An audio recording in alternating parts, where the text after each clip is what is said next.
Hi, this is Dr. John Bergduff. In this video, I want to introduce you to a really cool theorem called the Remainder Theorem. Now, I'm not going to tell you what that is right away, but I am going to tell you that the Remainder Theorem is going to be used, first of all, to evaluate polynomial functions. This, for example, is a polynomial function. Just a function defined by a polynomial, and by evaluating it, I mean I want to substitute some value for x. For example, find f of 2. Now that is totally not a hard thing to do at all. F of 2 simply means go into this polynomial, substitute 2 for every value of x you see, and that is just a little bit of work, but there is nothing hard about it. And I'm going to just show you how that would be. Every x is replaced with a 2, and so forth. That's a multiplication symbol, sorry, a little ugly. 7 times 2, well, that's not even better. 7 times 2 minus 5. So let's see what this is. So 2 to the 5th is 32, and 2 to the 4th is 16, times 3 is minus 48. 2 cubed is 8, times 4 is 32. 2 squared is 4, times 5 is minus 20. 7 times 2 is 14, minus 5. And so that's not too hard. Let's add those together. You don't see me, but I've got my trusty calculator over here. 32 minus 48 plus 32 minus 20 plus 14 minus 5 equals 5. So f of 2 is equal 5. And there was totally nothing hard about that. A little messy, but not hard. Now, for reasons that I'm totally not going to explain to you right now, I want to do a division problem. And I want you to notice that the polynomial that I have as the dividend here is exactly the same as the polynomial f of x. And I'm going to divide it by x minus 2. So I do want you to focus on the fact that I have a 2 here and a 2 there. And as I set this up using synthetic division, remember that when you write the divisor, you change the sign. So if you're dividing by x minus 2, the number you put right here is a positive 2, which I want you to notice that this 2 here now is an exact match for this 2 up here. Just watch that. There's a mysterious reason why I want you to pay attention to that later on. Then you write the coefficients of the polynomial under the division bar. And that would be a 1, and a negative 3, and a 4, and a negative 5, and a 7, and a negative 5. 5, 4, yep, that takes care of every term. And I'm going to do synthetic division. Synthetic division we learned in a previous video, but just to remind ourselves, the first thing we do is we take the first number of the dividend and just copy it down. And then you take the 2 from the divisor and multiply it by that 1. So 2 from up here times 1 from down here, and we put the result right here. So we copy down and then multiply up. Then you add down this column, so negative 3 plus 2 is negative 1. And then you multiply up, always going back to the divisor. 2 times negative 1 is negative 2. And then add down the column. 4 minus 2 is 2. Then 2 from the divisor times 2. Multiply up. 2 times 2 is 4. Negative 5 plus 4 is negative 1. Adding down the column. Multiply up, add down. Multiply up, add down. 2 times negative 1 is negative 2. 7 minus 2 is 5.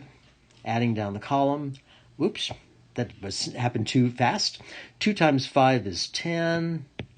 And finally, minus 5 plus 10 is 5. Now notice, after I do all this work, do you notice that the remainder that I got happens to match the value of the function?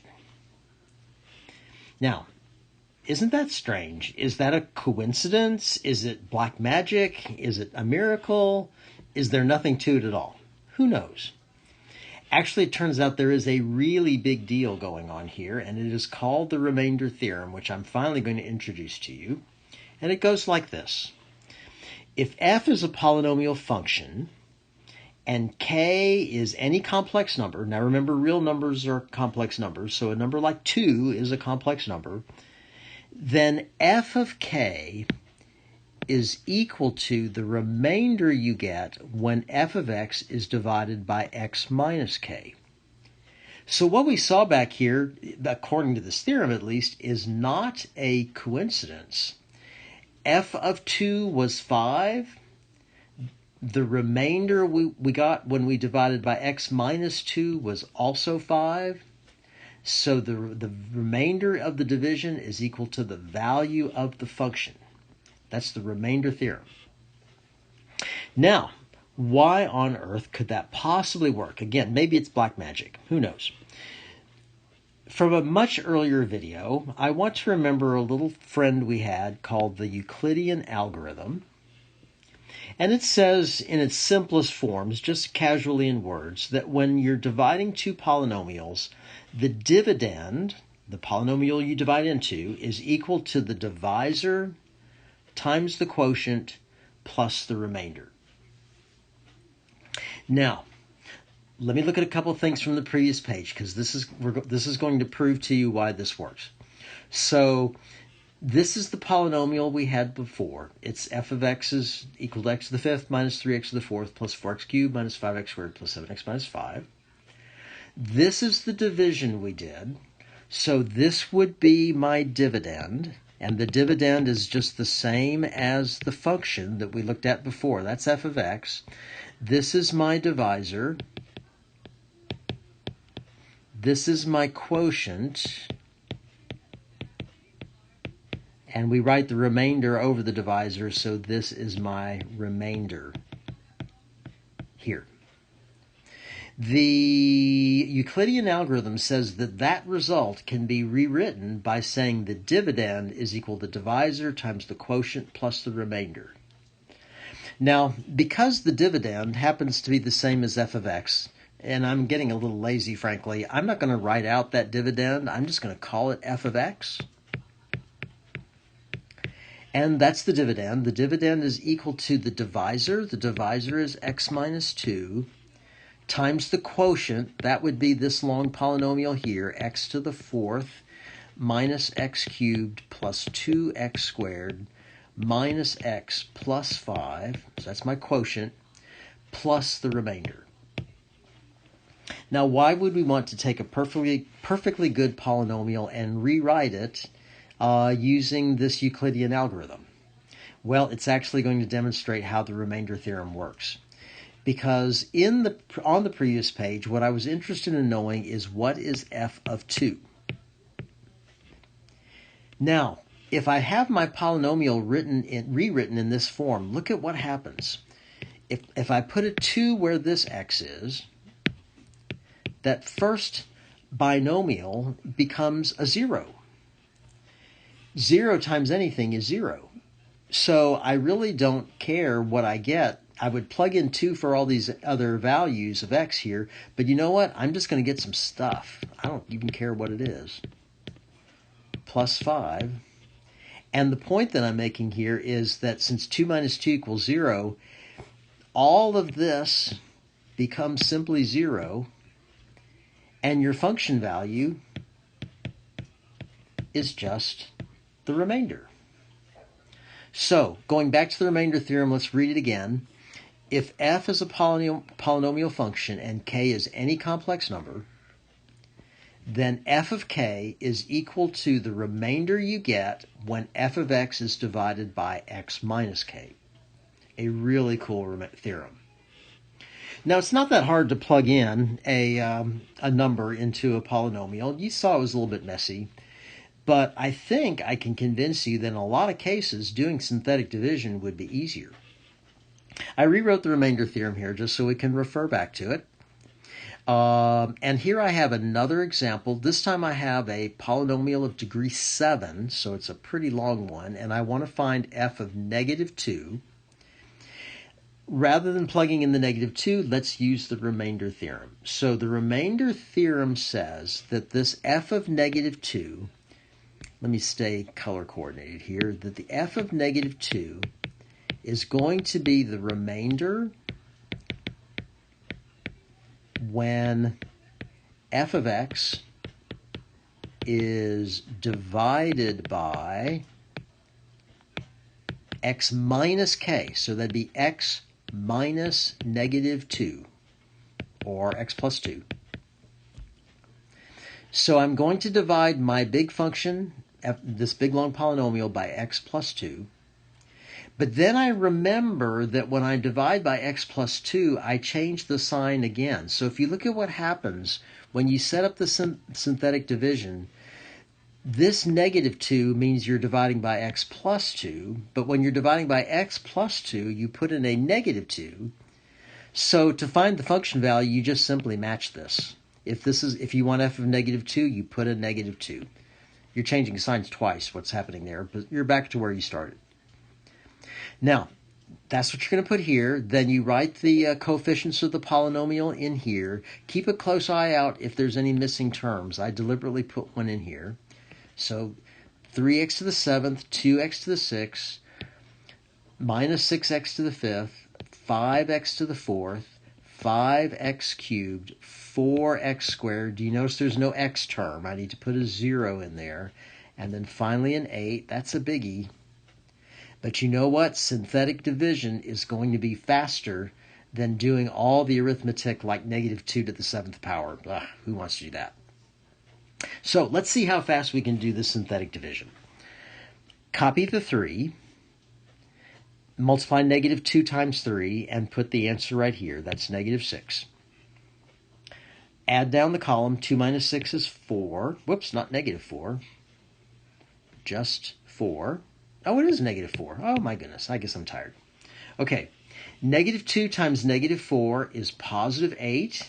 We add down the column, and then we multiply up. Add down, multiply up. Negative 2 times negative 4 is 8. Negative 6 plus 8 is positive 2. Multiply up, so the negative 2 always coming from the divisor. Negative 2 times 2 is negative 4. Add down the column. 5 minus 4 is 1. Negative 2 times 1 gives me negative 2. 5 minus 2 is 3. Negative 2 times 3 gives me negative 6. 4 minus 6 is negative 2. Negative 2 times negative 2 gives me positive 4. 0 plus 4 is 4. Negative 2 times 4 is negative 8. 8 minus 8 is 0. The remainder theorem says that the only thing you care about is the remainder, which is this guy right here, and the remainder will be the value of the function at this value of k. So guess what? What this says is that f of negative 2 is 0. And I think it's not hard to convince you that that is faster than plugging negative 2 in for all the x's and doing all the arithmetic. Isn't that cool? Okay, we're going to do one more example, but before I do that example, the fact that I got 0 as an answer is interesting, but it also brings to mind another definition that's going to become important to us, and that is the definition of the word 0 of a polynomial. If f is a polynomial function, and it turns out that f of k is 0, then k is called a 0 of the polynomial. That which sounds a little bit funny. But what that's saying back here, for example, is that since negative 2, when we plugged it in for x, gave me 0, we would say negative 2 is a 0 of this polynomial f. And that takes a little while to get used to. Negative 2 is a 0. No, negative 2 is a negative 2. No, what that means is if you plug in negative 2, you get 0. And that's what makes it a 0. All right, let's do one more example. Let's see if we can tell whether 3 plus I is a 0 of the polynomial. Oh, no, we're going to plug in a complex number. That's what we're going to do. Now, if I had to plug that in for x and do all the arithmetic, that does turn out kind of messy. Let's use this remainder theorem, and I'm mildly afraid that I'm looking at a complex number, but I think it's going to turn out okay. So by asking is 3 plus I is 0 the polynomial, what I'm really asking is f of 3 plus I equal to 0? So that means I've got to substitute in 3 plus I. Using the remainder theorem, remembering what we saw before, when you want to plug in a function value, you really just take whatever number that is you're trying to plug it in and let that be the number that's on the outside of your division. So put a 3 plus I there. Just like back here, when I wanted f of negative 2, the number I put right here was negative 2. Same thing. So 3 plus I goes here. The coefficients of the polynomial go underneath the division sign. And I'm going to give you a hint here. When there are complex numbers involved, you're well off if you can sort of take these coefficients and spread them apart a little bit more than you might ordinarily think would be necessary. We're in the age of social distancing. We're going to social distance all those coefficients. Now, let's see how synthetic division looks when you've got a complex number. Okay, so first of all, you just copy the 1. That's easy. Then you take the 3 plus I, and you multiply it by the 1, and you put that result right here. And that's also not too easy. Not too hard. It's easy. You multiply up, you add down, so negative 4 added to 3 plus I. Oh, you just combine like terms, and you have negative 1 plus I, and so far, it's still easy. Now it gets not so easy, because what you want to do is you want to multiply this 3 plus I times the negative 1 plus I, and put the results in the next column. Now, that is not something I can do in my head. So I am going to need to kind of create for myself down here a little bit of room to do some scratch work. And I think I'm going to have to write out what is 3 plus I times negative 1 plus I. And I'm thinking use the FOIL rule on this. So first terms, 3 times negative 1 is negative 3. Outside terms, 3i. Inside terms, negative I. Last term's I squared.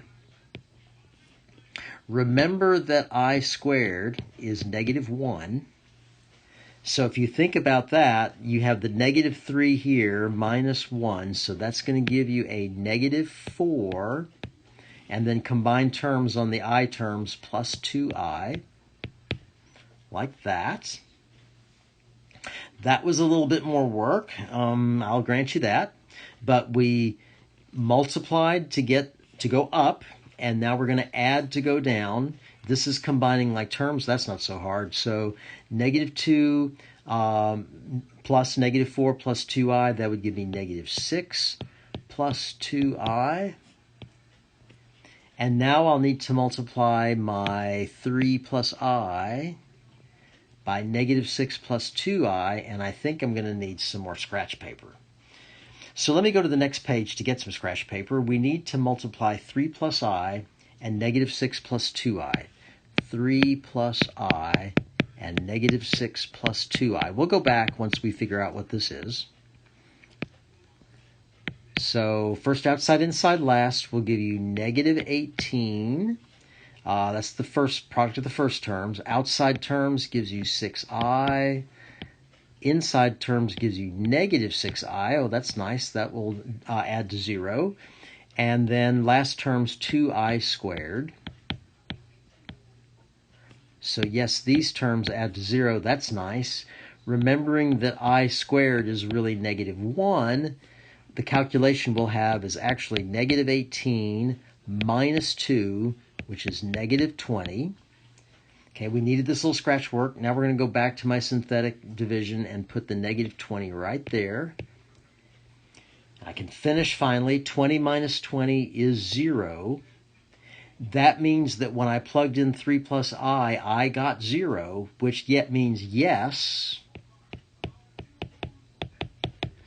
3 plus I is a 0 of that polynomial. So, synthetic division gives me, strangely, a new and interesting way to evaluate a polynomial, and it saves some time, and coming up, you'll see how good it is that we can save time like that. That's it for this time, though.